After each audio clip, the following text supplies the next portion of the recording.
Right, మనం చూడొచ్చు కాన్సులేట్కి సంబంధించిన ఇమేజెస్ ఆ వీడియోస్లో చూస్తున్నాం చాలా క్లియర్గా. కొంతమంది వ్యక్తులు పిస్టల్స్ని తీసుకొచ్చి అక్కడ ఉన్న స్టాఫ్ని కాల్చే ప్రయత్నం చేస్తున్నారు.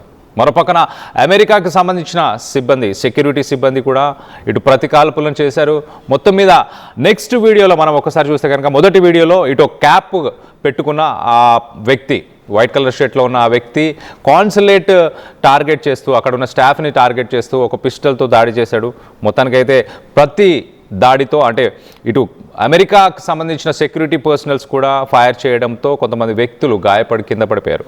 కింద పడిపోయిన ఆ వ్యక్తులను కూడా ఇటు తనతో పాటు వచ్చిన ఆ మిగతా నిరసనకారులు వీళ్ళందరూ కూడా తీసుకెళ్లే ప్రయత్నం చేస్తున్నారు. ఒక్కసారి మన ఆ విజువల్లో చూస్తున్నాం కదా, వైట్ కలర్ షర్ట్, ఆ క్యాప్ వేసుకున్న ఆ వైట్ కలర్ షర్ట్ వ్యక్తి ఒక గన్ లెఫ్ట్ హ్యాండ్తో, తన లెఫ్ట్ హ్యాండ్లో ఒక గన్ని పట్టుకొని మొత్తానికైతే ఆ గన్తో షూట్ చేసే ప్రయత్నం చేస్తున్నారు.